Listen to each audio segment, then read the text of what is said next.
Good evening and welcome to this Arise News special coverage.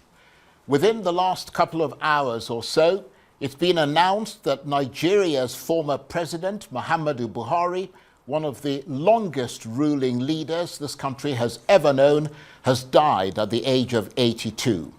The presidency said he passed away in London today at about 4:30 p.m. following a prolonged illness.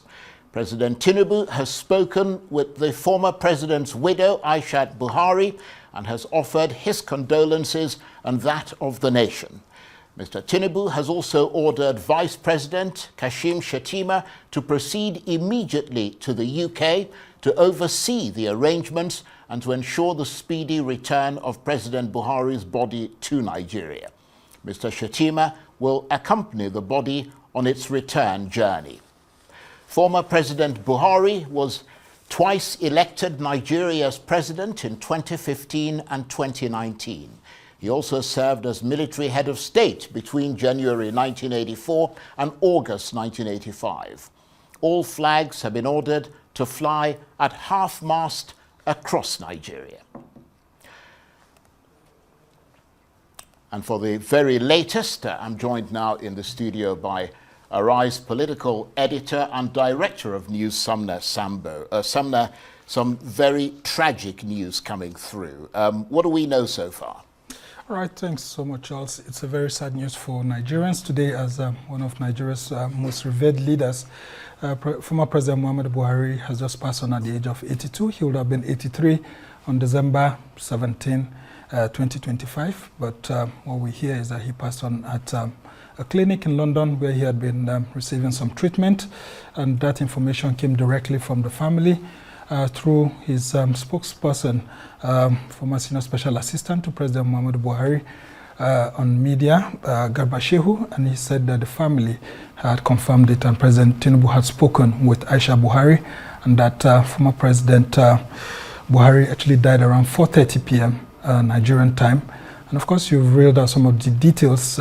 Vice President Kashim Shettima, who's been out of the country, has now been directed from Sao Tome and Principe to actually head to London at the moment to accompany the body. And we don't know if that may be tonight or in the early hours of Monday.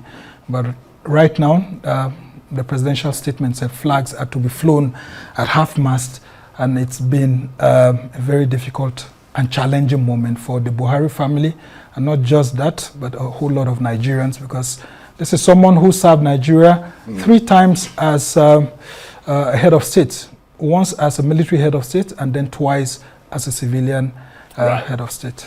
And in terms of, as I said, what we know so far, we're getting reports that he actually traveled to the UK in April for a routine medical checkup, and that's when he subsequently fell ill. Yes, indeed. He had been receiving treatment right there in the UK.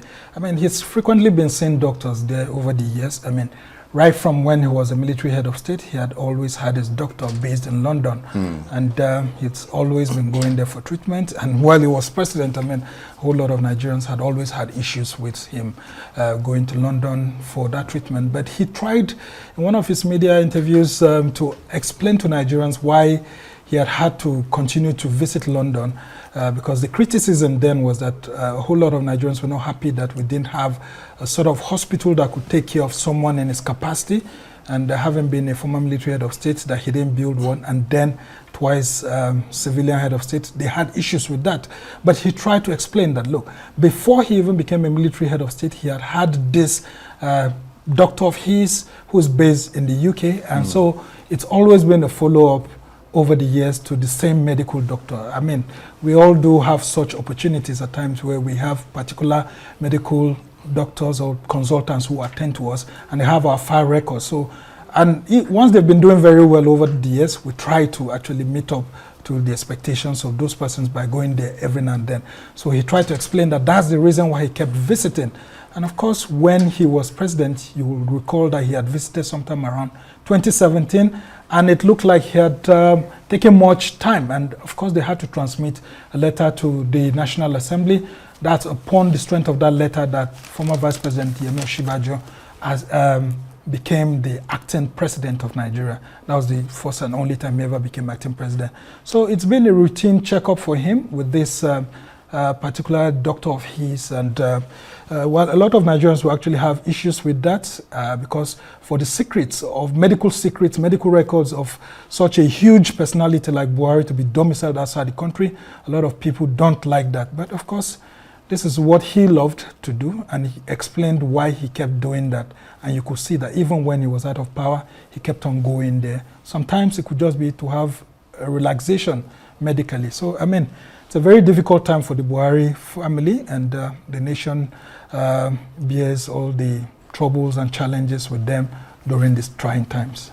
Just to remind our listeners that our viewers actually, that this is a special Arise News coverage. Within the last couple of hours or so, it's been announced that Nigeria's former president, Muhammadu Buhari, one of the longest ruling leaders this country has ever known, has died at the age of 82.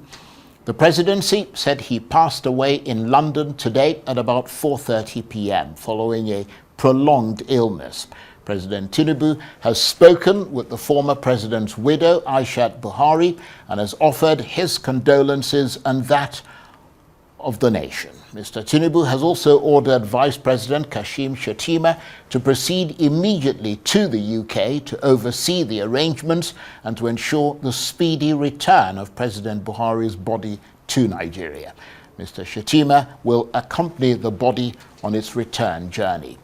Former President Buhari was twice elected Nigeria's president in 2015 and 2019.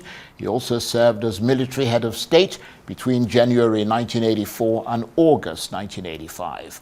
All flags have been ordered to fly at half-mast across Nigeria. And as you probably know, President Buhari didn't give that many interviews to media houses in general and television in particular, but of course Arise pulled off a major coup when it spoke to him during his time as president. He spoke exclusively to Arise News. He was not the most forthcoming as far as interviews were concerned, but we managed to extract considerable information from him. I'm told that we have that documentary, that piece of videotape now ready. So let's take a listen once again to that extraordinary interview exclusively given to Arise News by President Buhari.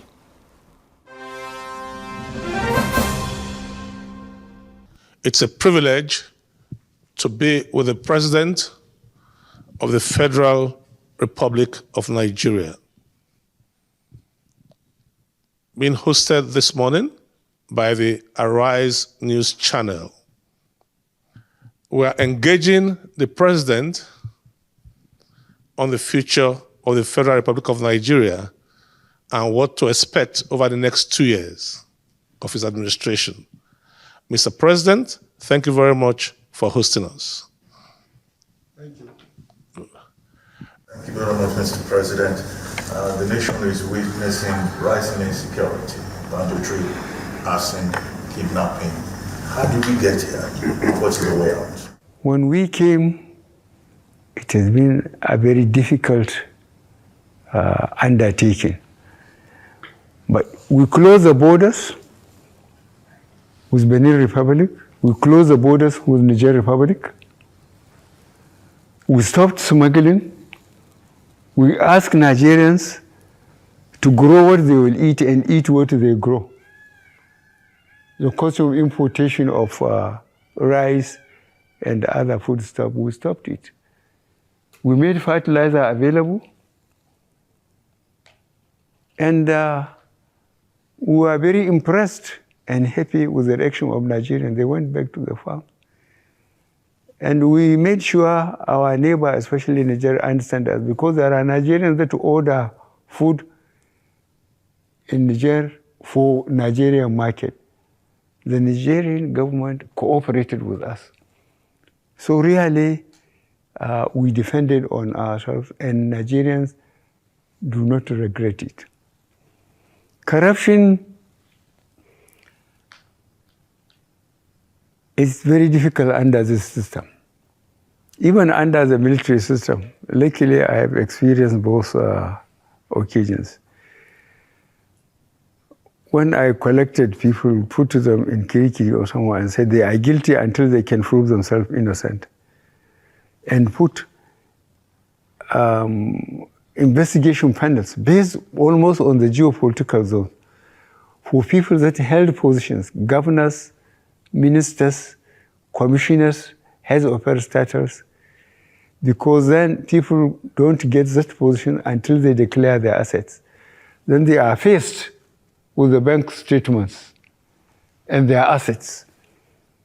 If they cannot explain, the balance is taken away from them. But what happened? Eventually, I myself was arrested, detained, and they were given back what they have looted. So that's why I wear Agbada and join and see what this partisan politics is all about. I will not change, but the system here, those who have the money, they can take sons, first-class lawyers. Cases will take 10 years. And doing things with immediate effect was not possible. But I assure you that in spite of the problem we are having with the system, whoever we have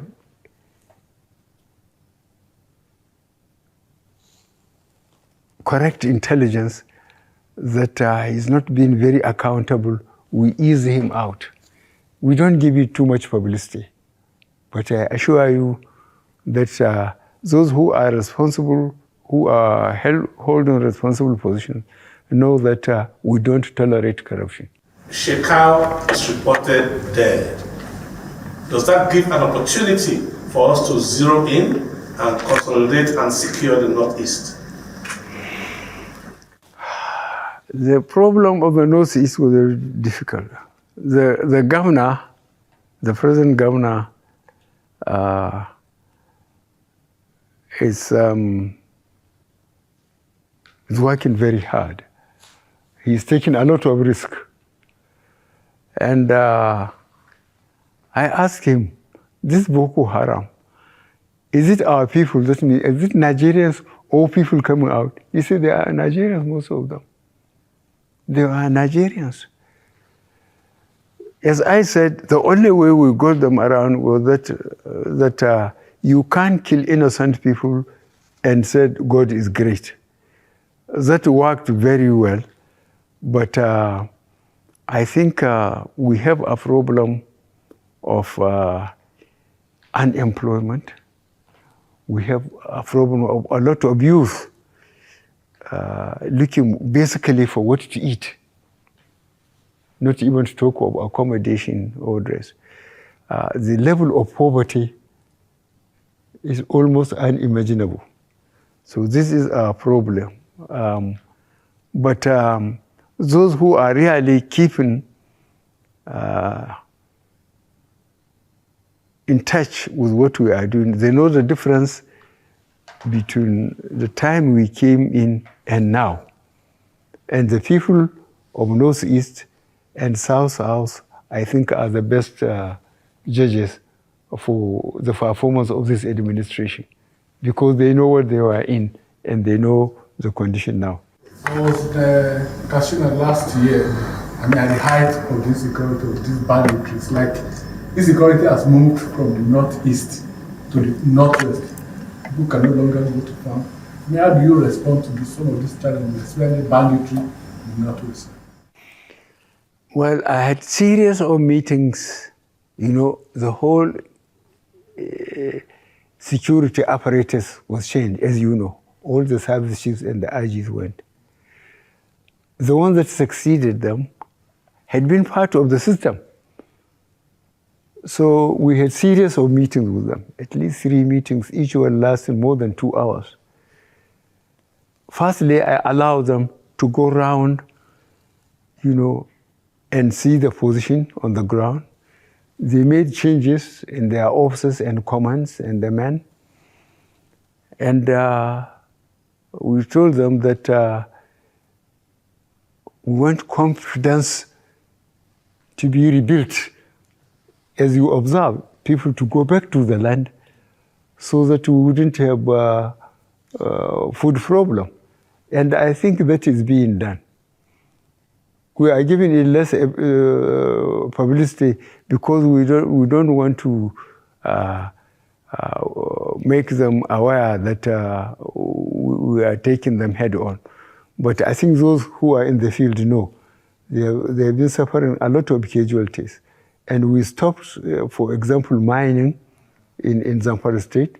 We expelled the foreigners, and we are talking to the government, although he is not in the federal government's party, but we want to secure Zamfara, Sokoto, and so on. And we mentioned Katsina and so on. But the important thing is the question of local security apparatus.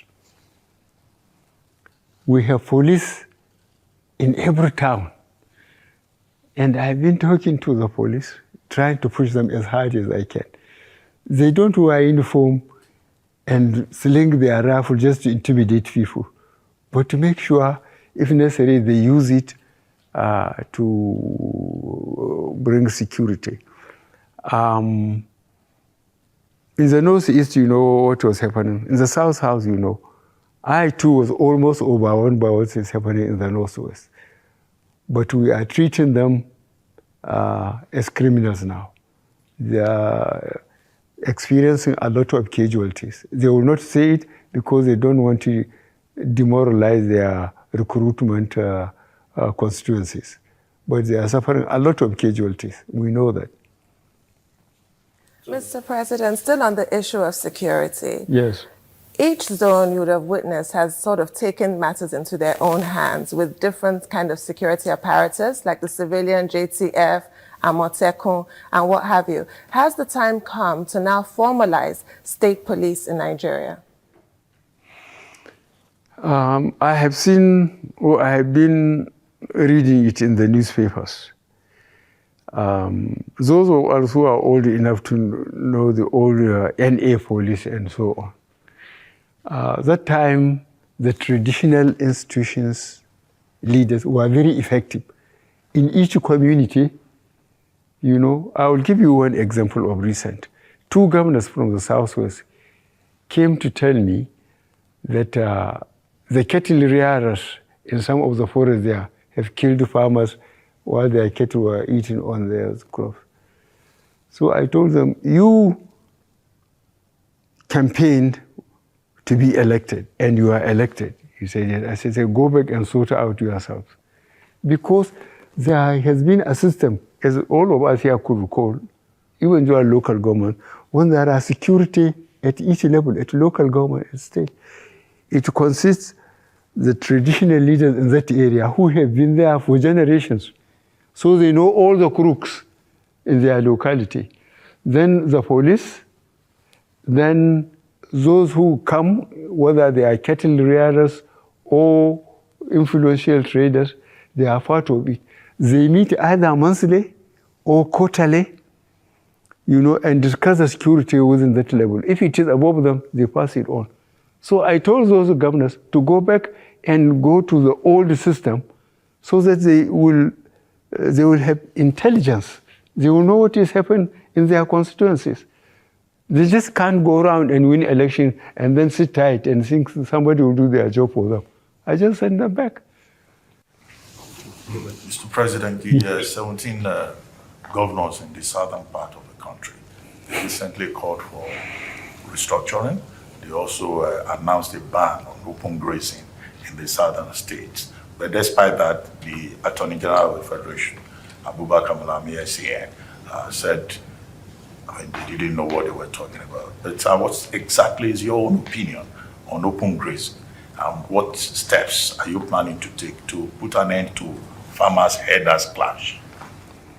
You want me to contradict my Attorney General?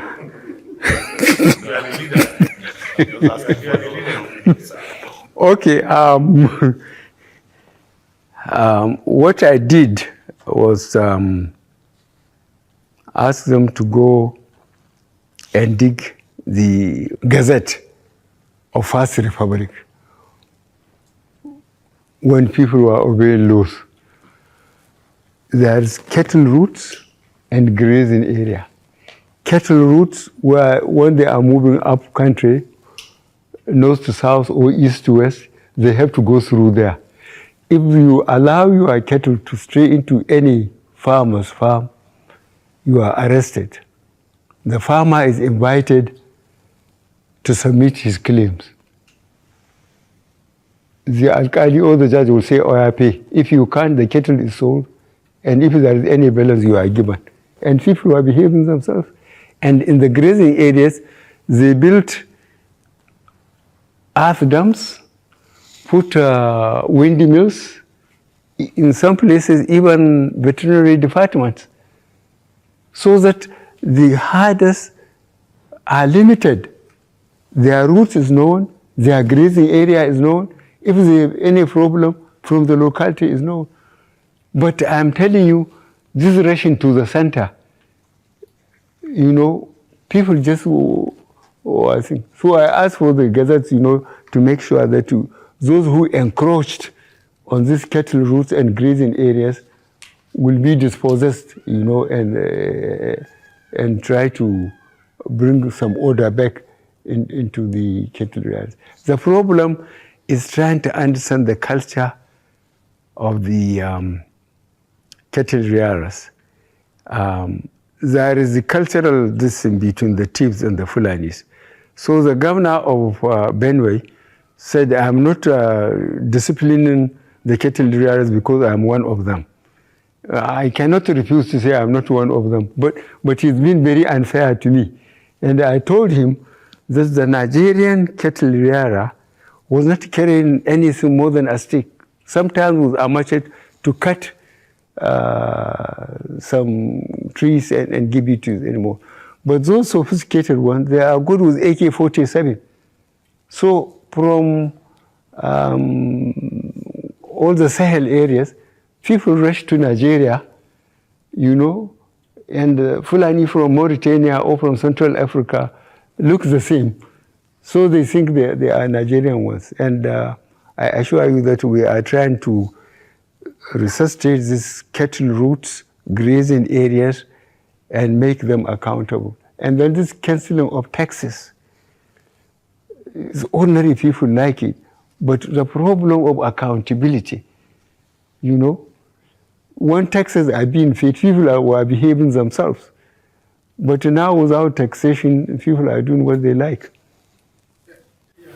Yes, that brings us to the question of power devolution. All these taxation, these were things that were working in the First Republic, but they are no longer working because of COVID. And that's why people are talking about restructuring the federation to make it work for the people. And it was part of the APC manifesto in 2015. I mean, what is your position now on devolution of powers? Devolution of power, you have to define it. It's the legislative list. Take some of the things to residual and keep a few in concurrent, while you have a strong defense in the center. Well, virtually, local governments are virtually killed. You know it. Yes, sir.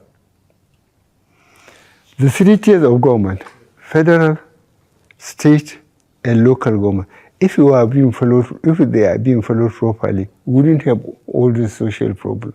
But the problem is the local government have been virtually killed. And that is not good for this country. It's not good for this country because those who became the local government chairman have been compromised. If your local government is, say, entitled or is supposed to receive 300 million, a letter will be prepared for you to sign that you have received 300 million and you are given only 100 million.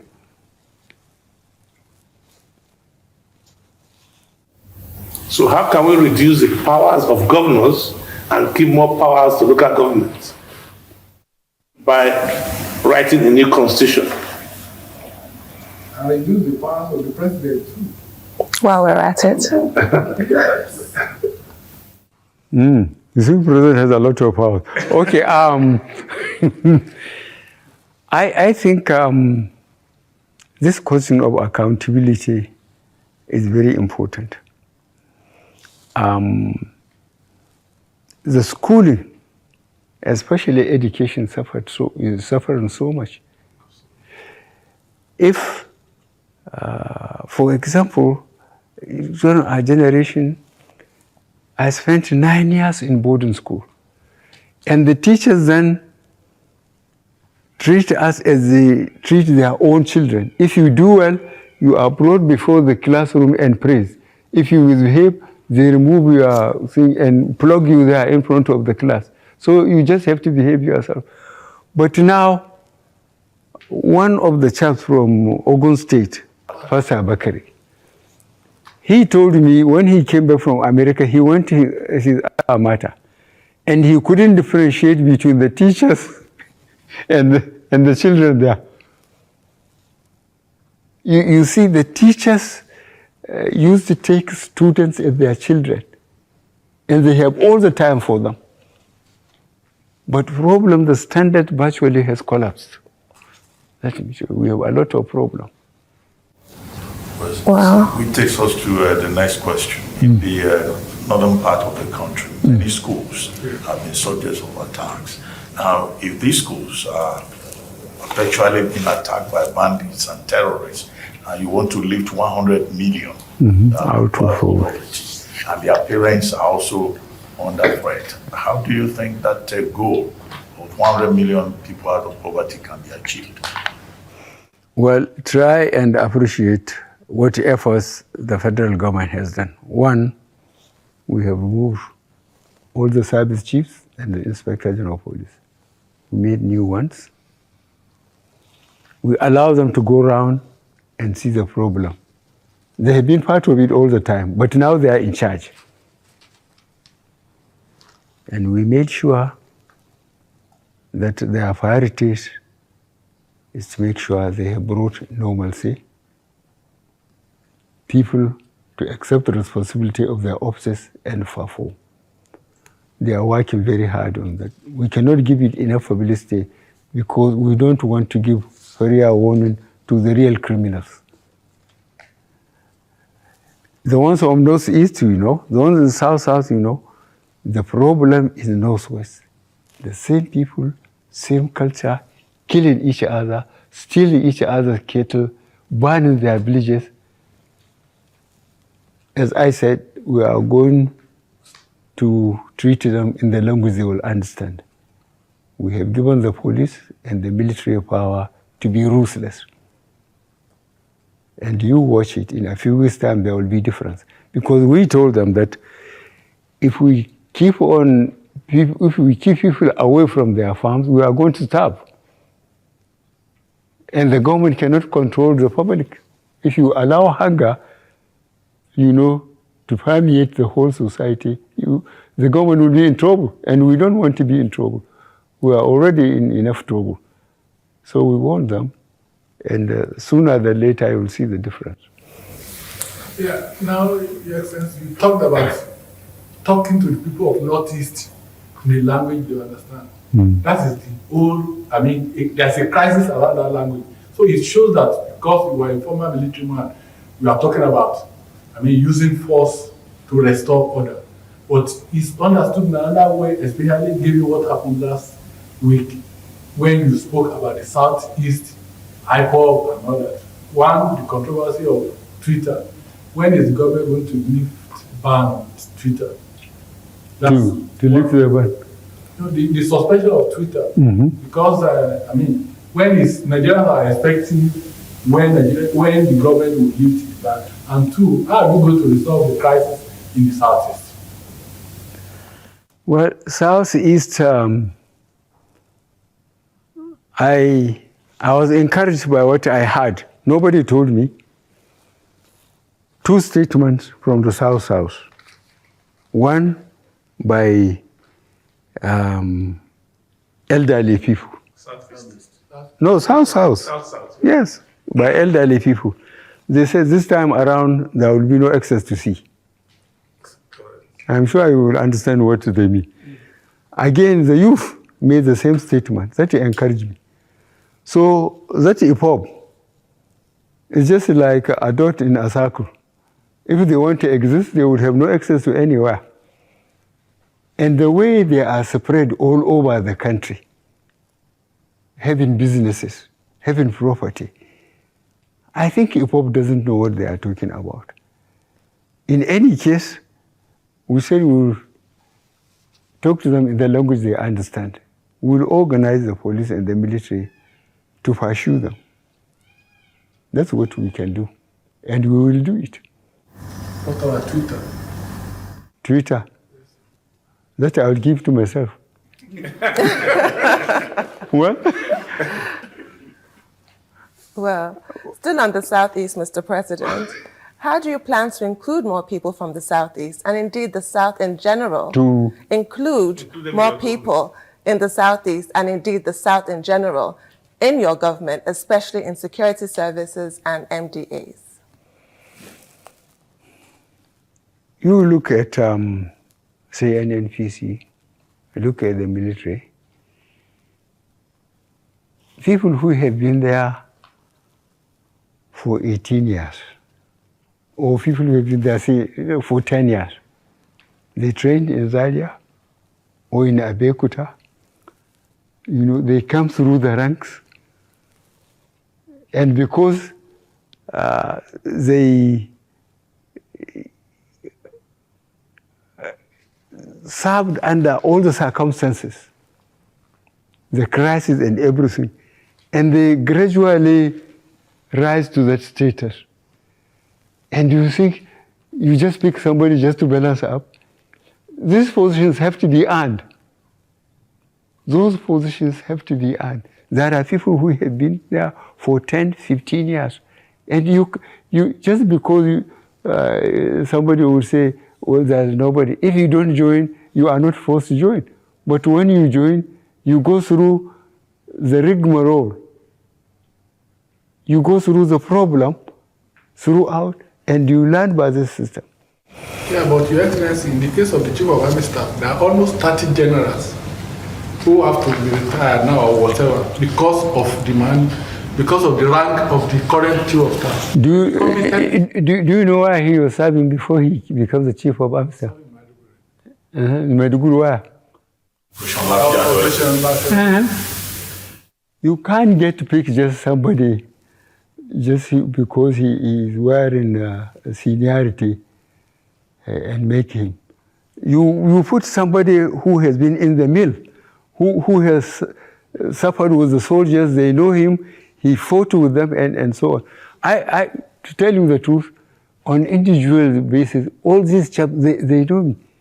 Because I want to do, but I don't know them, I have forgotten them. Some of them, I don't know them. So operational experience was a factor.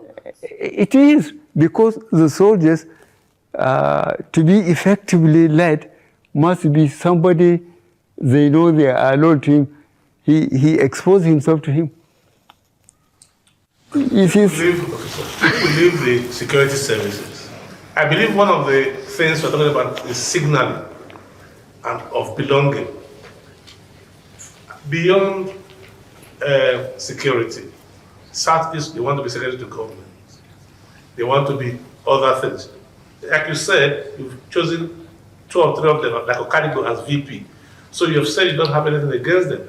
So why don't you, as father of all, bring them more together? Make them feel belonging, make them feel like your children. You better get a list of our civil servants. If you think there are no people from the Southeast, there are people from the Southeast, but they know they have to go through the mill. Well, Mr. President, I was going to ask about the challenges you referred to earlier about fighting corruption and how difficult it is under a democratic system. Yeah. But there's this perception, general perception that, well, the best way to escape prosecution is to just join the ruling party. Because 1 or 2 governors that joined APC, you think that was why they joined? Well, it's a matter of perception. What this administration can do is to make sure that APC lasts beyond this administration. And we started registration from polling unit to ward to local government to the state, so that APC will know how many of them there are in state by state, in even local government by local government, so that by the time this administration goes, they will be firmly on the ground and they can continue. And that is the best thing politically for the country and for the party. So it's not as if, but to add to what Robert said, people believe that once you join APC, the broom, that your broom is just a seat for option under the carpet. No, you are very, very unfair to us. So now, to power rotation. Yes. There's an agreement in APC to move power from north and south. But what parts of the south, or where do you think the presidency should come from to keep your legacy going? Should we allow the party to decide? I have just told you that we started from bottom up. And I gave the acting chairman, to the end of this month, June, he asked for an expansion. For them, the committee, we developed terms of reference, we put a committee, and they are going to give me this report by the end of the month on the convention we are going to conduct, and then arrange the general elections, up to 2003, all the elections. And we will start this from bottom upward, so that members of the party will feel they are involved in decision making. Nobody is just sitting here in Lagos and asking them what to do. This is what we are arranging. So there's no succession planning? No, succession plan, it depends on the party. We are going to leave that to the party. The party will sit and make its decision by the constituencies, they won and so on. So those who want to be president, they better join APC. I want to move on to the economy and the limited economic growth that we've seen recently. And I'll start with foreign direct investment. Even though your administration has given the right signal with regards to ease of doing business, Nigeria has barely improved. And we're losing foreign direct investment to our neighbors, such as Ghana. What can you do to make Nigeria a more competitive and more attractive destination for foreign direct investment? Well, this question was answered when there was this answers. You remember the young people who wanted to march here and remove me when they were checked that answers. And my answer to that, I got the members of the Executive Council. As you could recall, by the Constitution, there must be a member of Executive Council from each state. That is the Constitution. Every state must be represented. So I got them on a Wednesday, a day like this. I said they should go, each one should go to his state, speak to the governor, speak to the traditional leaders,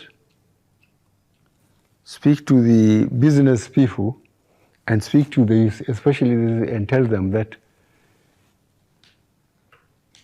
the federal government, no more vacancy, is full. Go to any state governor and ask him now to give you a contract or to give you a job. He will tell you there is no vacancy. The same thing with local government. So you may have a good degree, but you may die without having a job. Why? Because nobody is going to invest in an insecure environment. So I told them, I said they should tell the youth that if they want jobs, they will behave themselves, make sure Nigeria is secure so that people can come and invest. Nigeria is resourceful, people know it. We are a rich country. God has endowed us. But nobody can bring, look at the today, like 200 buses bought by the former governor of Lagos, some of these boys went and burned the vehicle. The governor made an album, came and I took the album and put it aside. I said, go and tell them to walk. Who will go and invest his money in an unstable environment? Nobody will. It's just common sense. So you behave yourself, you make Nigeria secure, and people will invest. So coming back to competition, looking at the issue of, you are petroleum minister, Mr. President, the issue of spending money for subsidies, which is taking monies that should have been invested in infrastructure, which we also come to. How do we deal with the subsidy question of petroleum and power? It's a very difficult question, and I suspect you know it. Nigerians feel their oil, so it can't be too expensive. Nigerian petroleum is being sold from here up to Ghana. At the pump station, Nigeria, people will take it, will close the borders, they put jerry cans, they ride the machine through the bush. And if you try and give it the cost and insist that it has to be economic base, Nigeria will say this is their oil, and they will riot and push you out of wherever you are, even if it is a presidential villa. They will push you out. They will say this is their oil. So what we want is to try to get the cooperation of customs, immigration, and this border guards, so that it cannot be taken in substantial amount. Customs are doing quite well because we are confiscating tankers, selling the petrol and selling the tankers, and the people whom we are dispossessing of this, they don't complain. They don't talk to anybody, they don't say it. That the government has taken away their tankers and sold their petrol and so on. We are doing it. Mr. President, let's talk about debt service to revenue ratio. Under your watch, it has risen from about 40% to 90%, thereabouts. And there are many who are complaining that, well, because of this heavy debt burden, it's becoming very difficult to fund infrastructure. What measures is your government putting in place to diversify the economy and to further increase revenue? Well, we start talking about the infrastructure. I would like you to check how much we are earning from 1999 to 2014. Our production. If you check, you will find out the average production was 2.1 million barrels a day at the average cost of $100 American per barrel. So 1999 to 2014, we were earning 2.1 million times 100 each day. Look at the state of the infrastructure. Look at our roads. Look at the rail. Look at power. And tell me which country developed without infrastructure. And did you ask those regimes, or that regime, whichever it is, what they have done with the money? No roads, no rail, no power. I sit here and see the amount of casualties we are getting between Lagos and Ibadan alone on a daily basis. Tomorrow I'm going to commission the rail, the roads, and ask people who are living in Lagos now going to Ibadan or coming up country how easy they have found it. This is what we have been doing. But what have they done with all the money they are getting? Look at power. There had been a lot of waste. There had been a lot of waste. Yeah, Your Excellency, I was commending you on the infrastructure. Your government has done quite a bit on infrastructure, but there is also something about infrastructure that is surprising to many Nigerians. You are carrying a lot of this infrastructure to Niger Republic. Road, rail, people are wondering, what is the attraction of Niger Republic? Why is there obsession by the Buhari administration towards Niger Republic? How many neighbors do you have? Both on individual and the national rule. You have to cultivate your neighbor. If you don't, you are in trouble. If you could recall, when I came, I went to Chad, I went to Niger, I went to the Cameroon. Look at what happened with us Boko Haram. If we are not in the good relationship with Niger and Chad and Cameroon, Boko Haram would have done worse things to us than this. And you say I'm carrying to Niger. I told you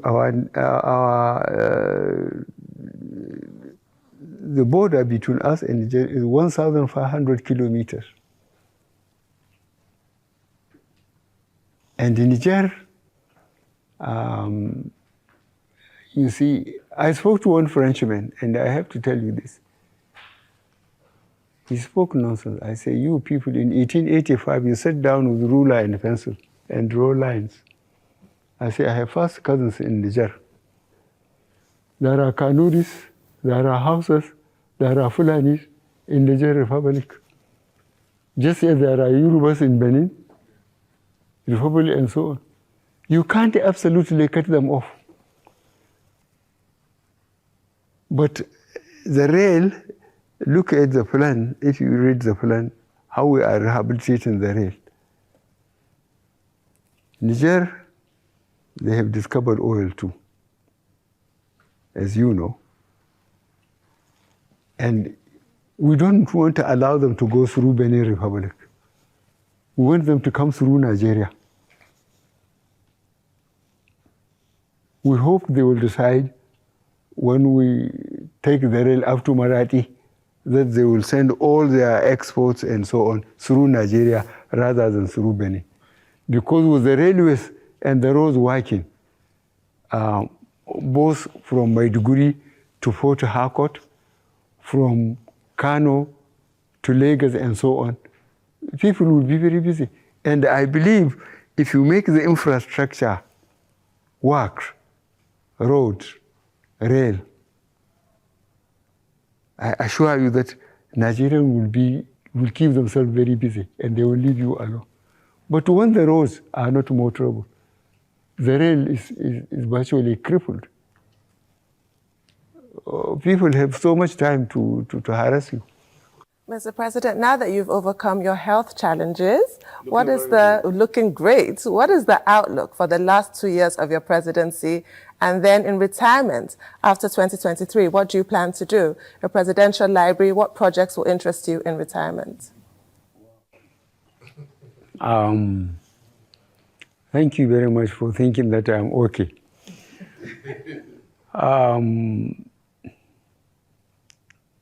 I have never abandoned my farm. I still have got a number of cattle. And when I leave, I will be going to my farm daily. I will try and keep myself busy. Between now and then, I will try to keep on convincing Nigerians that I mean very well. I will make sure that the three identifiable problems we have, security, economy, and fighting crime, I will continue to work on it.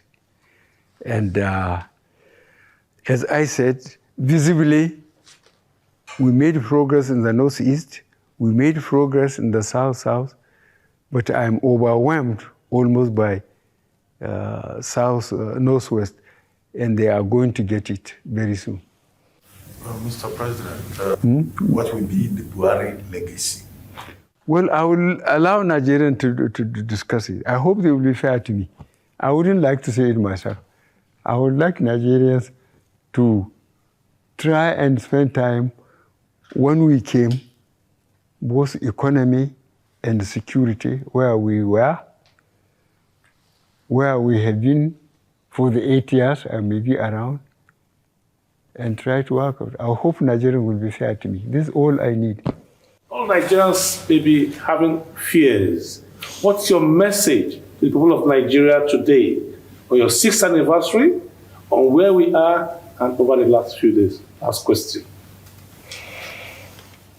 Yes. Under the system, Nigerians would say what they want. They want to their own republics.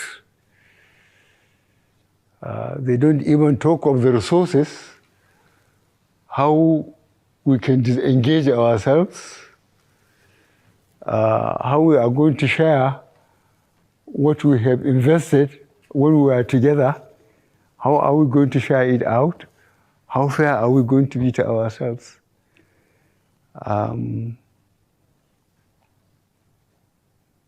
And try and see our population, our young population. If we cut ourselves into pieces, can we win the confidence of investors, real investors, people to come and build factories, employ people, produce goods and services, and then earn from taxation, from employment? I don't like the way Nigerian elite is allowing ignorant or careless people talking all over the place. We have so much to learn and so much to guide together than to try and disorganize people's way of thinking that if you become a republic, things will be all right. Let them see how long it took us between 1960 and now, how we came about. We have consolidated it. Mr. President, thank you so much for your time.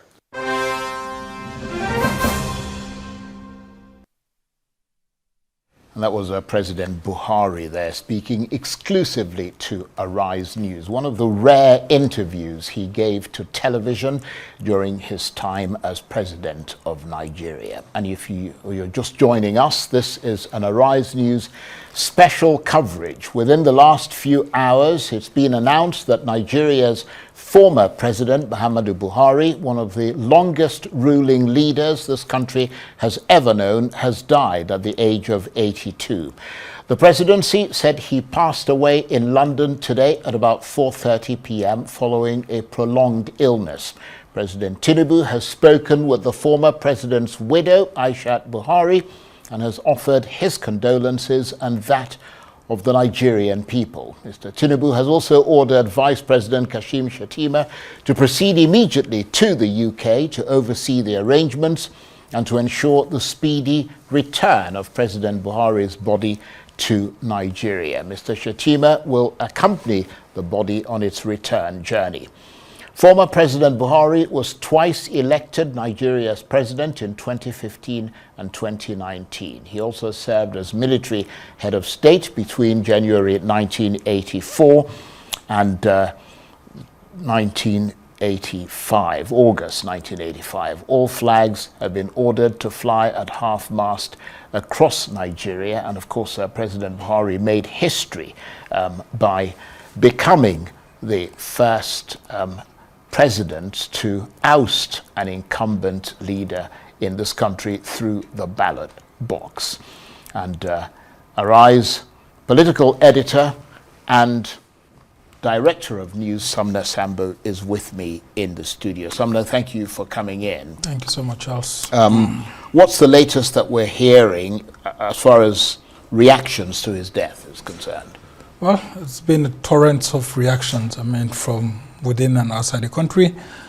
Former Finance Minister Ngozi Okonjo-Iweala just sent out a tweet, and she was saying that she had just learned of his illness, and just a few minutes after sending him get well messages, she just learned just a couple of minutes later that he was dead, and that's so sad indeed. You could actually read that on the screen now, saying that unbelievable. I did not know just how ill His Excellency President Buhari was, and minutes after sending my get well wishes, I've just learned that he passed away. I'm so very sad. May the soul of His Excellency that Muhammadu Buhari rest in perfect peace. Then, of course, it goes on to former Vice President Atiku Abubakar, who says Buhari was a towering figure in Nigerian politics, and his condolences are being sent to the Buhari family. He says his death is not just a loss to his immediate family and the people of Daura, it's a profound national tragedy. Nigeria has lost a statesman who bore the burdens of leadership in both turbulent and triumphant times, and whose legacy will be remembered for generations to come. And we've also been hearing from the 2023 presidential candidate of the Labour Party, His Excellency Peter Obi, who has also said, and the striking thing about his own tribute is that he said that former President Buhari has always comported himself in a dignified manner as a leader.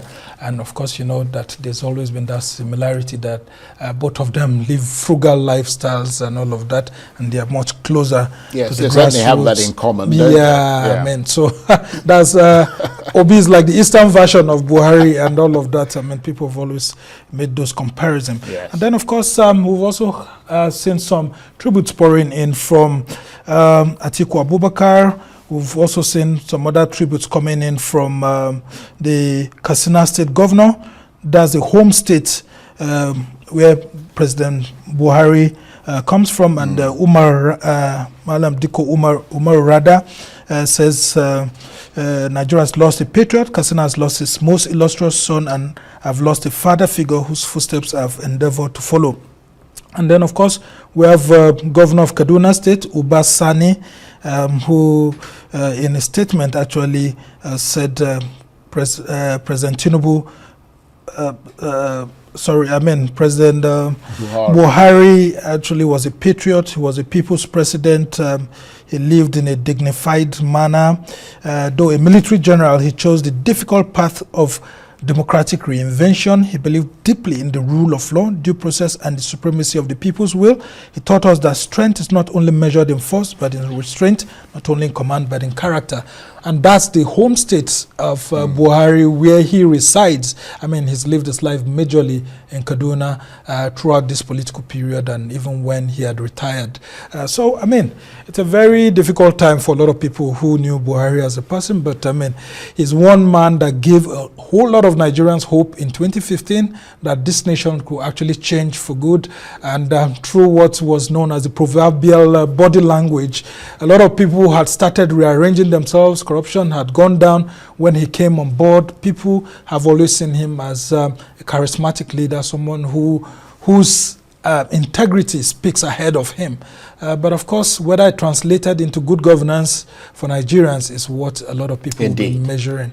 We'll return to talk more about his legacy in a minute, but just picking up from where you left off there in terms of the tributes that have been coming in. Chief Ajuri Ngelale, most people will remember him. He was Senior Special Assistant to President Buhari on Public Affairs between 2019 and 2023. He's written an article about President Buhari, saying, "My recollections of a good man and a great leader." He writes that His Excellency, former President Muhammadu Buhari, was his first boss, and quote him, "my first boss in public service, blessed with grace and unvarnished dignity. He was a man who, without exceptions, always did what he believed was right in every situation.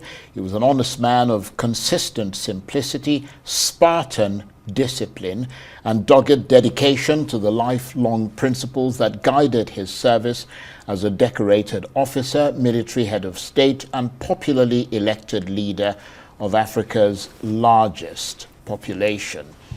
My former boss," Ajuri continues, "was a man of method, structure, and exemplary discipline who generations of Nigerians will remember as a leader of unimpeachable personal integrity." And that is, of course, Chief Ajuri Ngelale, an abbreviated version Yeah, I mean, of his tributes to and to of course President there's Buhari. also another one from Abubakar Malami, who happens to be his CPC soulmate, if I may put it that way, because I mean they were always in the struggle together. Then of course he eventually became the Attorney General of the Federation for record 8 years, and he says in that statement that President Buhari was a man of deep conviction and moral clarity. His leadership inspired discipline, national pride, and a renewed commitment to public accountability. I was privileged to work closely with him and to draw from his well of wisdom, courage, and steadfastness in the face of adversity. And Nigeria has lost a rare gem. I have lost a father and mentor. Indeed. And Sumner, you've been tracking the developments with his passing, both in London and with the tributes that are pouring in now. What happens next in terms of the funeral arrangements? Presumably that will be announced by his family in line with Islamic customs. Yes. So what will definitely happen is that from the statement that has been put out by the presidency, it's obvious that Vice President Kashim Shettima is heading to London from Sao Tome and Principe, and from there eventually he would be there and await the family's decision. So if they do decide to bring him back tonight, I mean London is just like 6 hours away, so they will be bringing him in, and by Monday morning definitely the interment will take place, or maybe latest by by midday Monday, and that will take place. And it's a state that is not so, I mean Katsina State is not a state that hasn't got all of this happening there in the past. I mean I remember on the 5th of May 2010, former President Umaru Musa Yar'Adua died on that day. I mean, all of us had to rush down to Katsina, and it was that same, he was brought in on the 4th, and by that same day, he was buried actually. I mean, the next day he was buried. And so the airport in Katsina is going to be loaded, I mean, with all sorts of VIPs coming in, both his political friends, associates, and a whole lot of Nigerians. And I do hope that President Tinubu will be able to make it down there because, I mean, he's someone whose political marriage with Tinubu has earned both parties, I mean, a whole lot of laurels. I mean, Tinubu supported him, and then Buhari, in one way or the other, created the atmosphere for President Tinubu to emerge too. And so, with what we have seen, and some of these messages coming in place, we also know that President Buhari was also a very controversial man. Very, very controversial person, right from his decision to actually decide to serve with then military head of state Abacha. A lot of people were wondering what someone like, President Buhari as a general, and how, he's always had these views about life, society, would decide, man. very principled man, would decide to take up the position of, coordinator for the PTF, Petroleum Trust Fund. So a lot of people were taken aback. But I mean, if you go back, to all the statements Buhari made then, he said, look, Abacha was someone who was trustworthy when it comes to certain things and all of that. And despite the fact that Abacha contributed alongside with former president, military head of state, Ibrahim Babangida, to oust him on August 27, 1985, nonetheless, he had forgiven them because they had to incarcerate him and all of that. But well, Abacha would have gone through the back door to speak with him and really get him to accept that position. And when he did accept that position, he went on to actually develop some roads, some hospitals and all of that. So that PTF, was like a special purpose vehicle that was created for all the extra earnings that we're getting from oil, especially when the price of oil had been increased. Those were going into that savings. And of course, through that, we brought people like Dora Akunyili. It was through that PTF, through Buhari's gesture, that people like Dora Akunyili were brought to the open through that PTF. And then, of course, there was this person who was like a godfather to the former Minister of Foreign Affairs who just left there, Geoffrey Onyema. Now, Abba Kyari was always there supporting him. And that's why when he came back, he actually made him his chief of staff and all of that. So a lot of people will be wondering what would have made Buhari to take that position, but he said it was to actually contribute to the development of the country and to let people know that things could actually work. And things did work. Right. And then his decision in 2003 to decide to join the AMPP, there was this northern push to actually ensure that Tinubu was removed because the Obasanjo is removed, right, because there was this thinking that Obasanjo was not working so much the way a lot of Nigerians would have wanted, and elections were not being conducted properly by the PDP and President Obasanjo then, and so a lot of people came together and said, look, let's give this man a chance. Let's see if we could bring him back to revive his career. And so eventually they brought him, but he didn't win, but he left a glowing mark in terms of the votes, 12.2 million votes, and he will go on to repeat the exercise in 2007, and he almost gave up at that point that the political system had cheated him. But a lot of people came together and said, look, we could actually do this away from the legacy political parties, because the APP had transformed to AMPP, and so they needed a different political vehicle to be able to run for 2011, and that's when the Congress for Progressive Change was put in place, CPC. So he was able to gather a lot of his friends and all of that, and people like the controversial Buba Galadima, he brought them into politics, people who really believed in him. And eventually, he was able to get some votes, but not as required. So there was 12.2 million votes that he had again in 2011 after the election. There was this debate that we held for them. By then I was in a news channel called NN24 TV. And we had the likes of, Nuhu Ribadu, who's the National Security Advisor now. He was the one who flew the ACN flag then.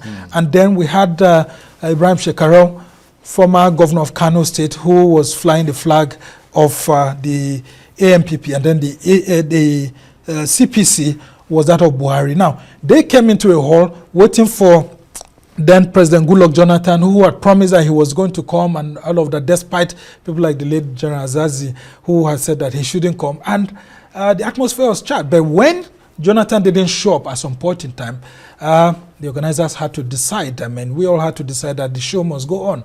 And then we could see Buhari saying that he was going to remove fuel subsidy. There was corruption subsidies, the fraud and all of that. That's why he made those sound bites. But unfortunately, he got into power in 2015, and he never did remove the subsidy. So a lot of us kept saying, if you said subsidy is the fraud, then how come you maintain that subsidy?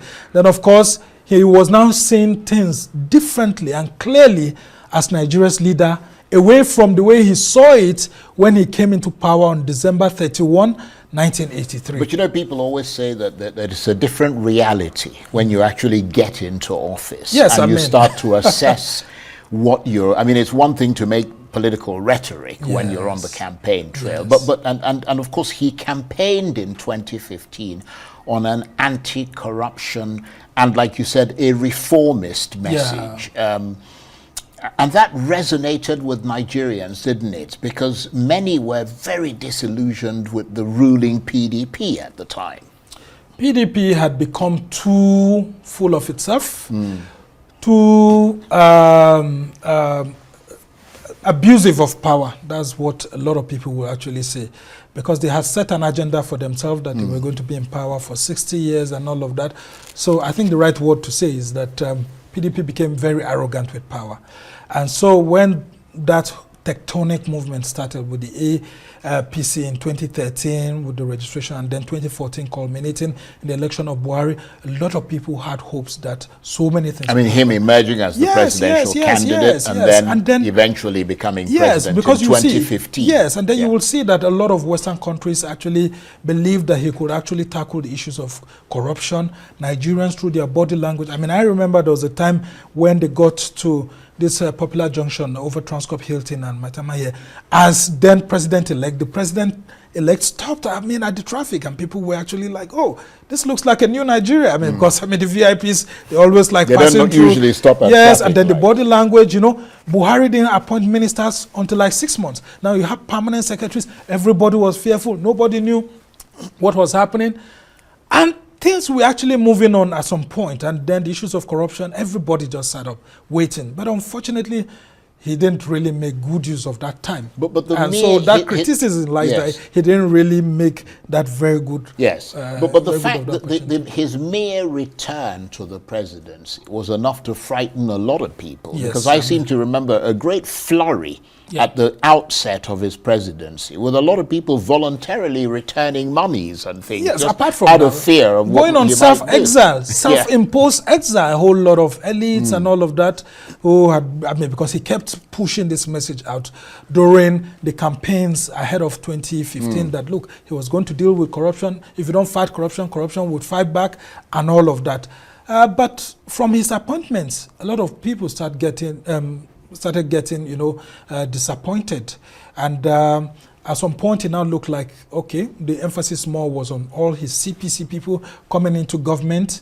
And then he appointed Abubakar Malami as the Attorney General of the Federation. And people started having a rethink. I mean, did Malami, for example, really have all the qualifications to actually emerge in this role?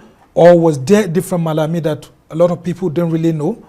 And from then, people started, you know, taking a critical look at what Buhari was doing. And then it now came to the appointment of service chiefs and then other appointments. And people started saying that, look, it didn't really look like the sort of Buhari that they had thought. And then the issues of the refineries. He was a former petroleum minister. The thinking was that Buhari would sell off those refineries because in 2007, when Yar'Adua came in place, before Obasanjo went, he had sold the refineries to the likes of, you know, Dangote and Otedola and all of that. But that decision was eventually reversed. So people were thinking that Buhari would be pragmatic and from his you know, hindsight as to knowing how these refineries were built and whether the refineries were still going to be working or not, he would decide to either privatize them or sell them outright or whatever it would be. But that didn't really happen. So that expectation went down. And then, of course, there was this clash that now happened with his Vice President Yemi Osinbajo when there was that transfer of power. In 2017, Buhari had gone, you know, sick for about 5 months, and they wanted to, I mean, some of the inner kitchen cabinet wanted to play the game that was played during Yar'Adua, when Yar'Adua was sick. But of course, they had a lot to contend with this time around. And then, of course, they needed to know that in 21 days, they would need to send a letter.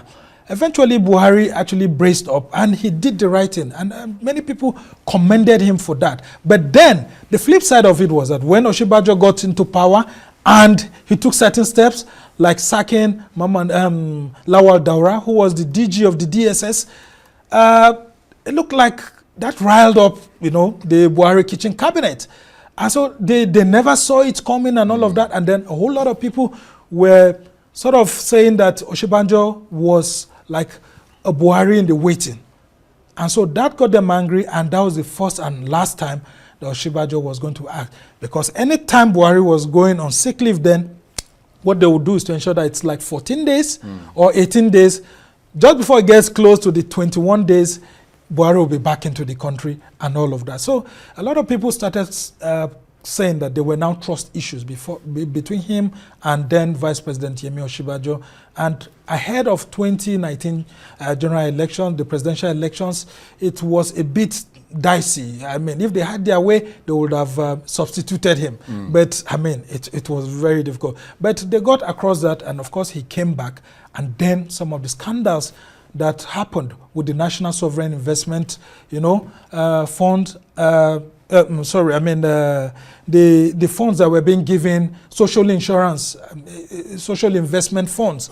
A whole lot of people started questioning what was going on under Buhari's government. They kept saying that, look, even when we went into COVID, then the then minister claimed that they were paying, they were giving monies out, feeding school children who were at home during the COVID period. So a lot of people kept saying that, look, there was no transparency in the process, and that will continue to be a blight in the Buhari presidency. So there were a lot of question marks. Yes, a whole lot of questions with the Minister of Humanitarian Affairs, then Sadia, and it got to a point whereby people were now saying, okay, who is now going to succeed President Buhari? And if the person does that, would there be a probe of the, those funds? But of course, we're there. Nothing so much has happened. President Tinubu's government got into it, and then its own minister, Betta Edutu, got caught up in that. And people keep saying that it became a free-for-all where funds were being taken. So basically, there's a lot of the mistrust the over APC. the APC's promises Yes, in yes. both administrations. Yes.